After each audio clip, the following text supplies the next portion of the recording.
Hello, magandang araw. Ako ilalapit lang po sa inyo, doon sa mga nagtatamiya. Yung sa mga nag-add sa akin, mga nag-message sa akin before nung nagtatamiya pa ako. Medyo in a dire situation lang po ngayon. Nagkasunod-sunod yung bills na kailangan kong bayaran. Yung isa due date tomorrow, yung isa sa 27, yung isa sa 30. So, medyo matagal ko nang dinahawakan to, pero lilinisin ko naman po pag may gustong bumili. So, I'm selling my remaining Tamiya Mini Fold Drive. So ito po Pro Stock 7. Actually ito hindi sa akin to eh. Pero pagka nabenta, bibigay ko na lang yung pinagbentahan doon sa kaibigan. Ka-teammates dati sa NTRC.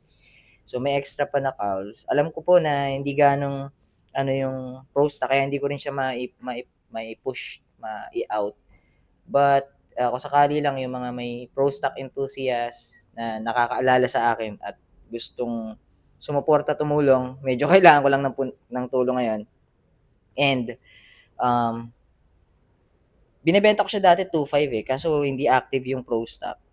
Tapos may yung iba dito palitin ng chassis. Dapat bebenta ko siya 2.5 tapos papalitan ko yung chassis. Pero planning to sell it 1.5, palitan ko na lang din yung chassis. Uh, Feeling ko enough na yung mapagbebentahan ko sakali makover yung mga bills to pay this coming due dates. Tapos meron pa ako ditong backstock. Ito po, good for backstock. Tapos palitan lang ng makina kasi naka-tuned yata yung motor nito. Tapos ito naman pang open backstock kasi yung cowl na pinturahan ng mga bata ng paint marker. Tapos dito naman po may gears pa naman ako dito. May copy gears, di ko alam kung allowed pa sa VMAX. Tapos may mga gears pa na in good condition naman, gumagana. Tapos may mga eyelet sa Pro Stock. Tapos, ay may rollers pa ako doon, hindi ko nalabas. Medyo rare din tong isang rollers dito. Pero anyways, dark gray naman yon. Tapos may, eto pink rollers na 13mm, tsaka orange rollers. Medyo rare siya. PM nyo na lang po ba may interesado pa. Hindi ko lang siya may out ng mura kasi kailangan ko din. Kailangan din. Tapos may mga propeller pa dito pang VMAX na reinforced naman dati pa. Tapos binebenta ko rin po itong mga makina pang VMAX tapos pang Pro Stock din. Actually hindi pang Pro Stock pala to.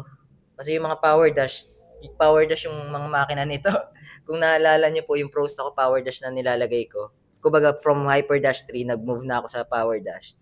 Kinaya naman ng mga auto. Anyways, after that, meron pa po ako ditong Vanquish na seal pa po ito. Napanalunan ko po ito sa Christmas party yata o Christmas race. 2003 yata or 2004. And yan, binibenta ko na rin po yan. Tapos ito naman po, mga parts siya. Kung ano-ano lang.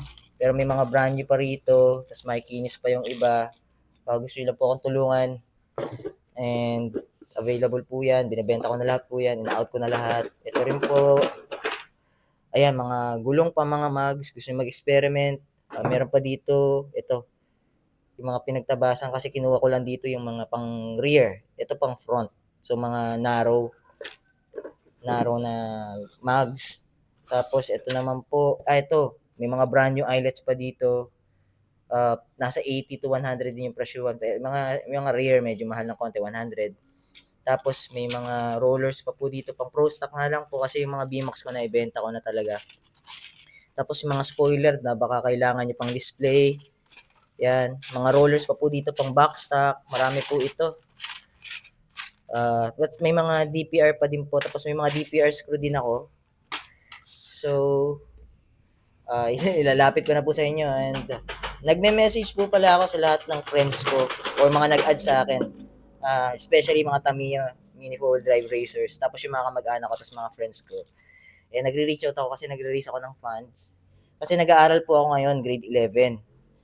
Unfortunately, I couldn't sustain my ministry and I couldn't sustain yung pag-aaral kasi yung bills talaga nagsusunod-sunod. So, iniisip ko po mag-joyride kasi di nga po ako tapos ng high school. So, joyride yung iniisip ko na pwedeng solusyon na masustain yung income, source of income. Ngayon po, nagre-raise po ako ng funds. Kung sakaling madaanan kayo ng message at talaga pong sinend ko yung message na yun, raising funds, hindi po ako makapaglabas ng motor dahil wala akong trabaho. So, hindi po ako marilisan ng kasa. So I'm trying to raise funds and baka yung computer ko po maibenta ko na rin kasi medyo baon po ako sa utang, nabaon ako sa utang. Pero kasalanan ko po 'yun. Kasalanan ko. But anyways, ito pa po mga tales. Alam ko sa ibang bansa kailangan nila 'to eh. So brand new po ito, mga carbon tails ng CFM. So yan po. Tapos ito pa pala, napakita ko ba 'to? Ito mga screws lang naman po 'to tsaka washer, baka kailanganin niyo lang. Ayan. So, yun po, nalapit lang. Baka may nangangailangan. Ay, mayroon pa pala akong ano dito, CFM na internals. Tapos ito po SFM to eh, na chassis. So, actually meron pa akong BMAX na rollers doon, di ko na lang naisama dito. Pipicturean ko na lang siguro. So, yun po.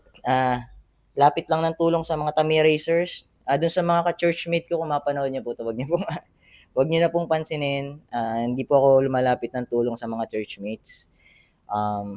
Doon lang po sa mga bago ko makilala si Jesus Christ, doon po ako lalapit kasi ayoko pong gamitin yung church para sa solusyon ng problema ko. Ako naman yung nag-cause ng problema ko sa akin. Baon ako sa utang ngayon sa GCash, kaya lang nasusustain ko siyang bayaran.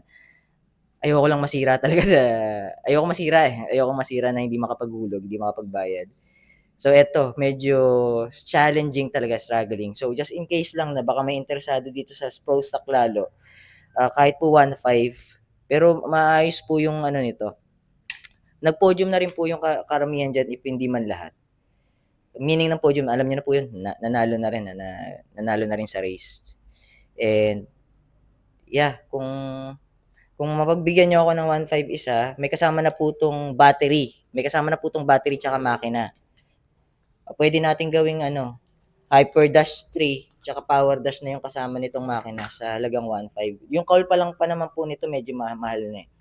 Tapos may yung combination din nito, hindi mo makukuha yung combination ng isang bilihan ng isang part ng gulong. So, kumbaga parang parts by parts ko siya isinet up. So, yeah, 7 minutes na, napahaba ko pa rin yung video. Again lang po, dun po sa mga churchmates ko, kung saan ako nagso-serve every Sunday or kung saan ako nagwo-worship every Sunday, and wag niyo na pong pansinin tong paglapit ko ng tulong sa mga kakilala ko. Hayaan niyo na po. Naniniwala po ako kay Lord na tutulungan niya ako sa kung ano man challenges.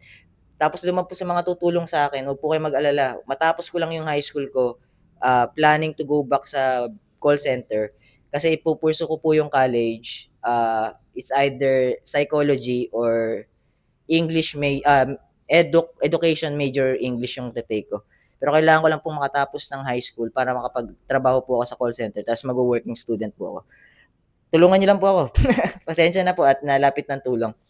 And again, do sa mga sesendan ko ng message sa fundraising, just say no pagka hindi niyo po ako matutulungan. Okay lang po 'yun, naiintindihan ko po. Pagpe-pray ko na lang din po na ma-bless pa kayo lalo and eventually pagka may nangailangan ng tulong in the future matulungan po ninyo.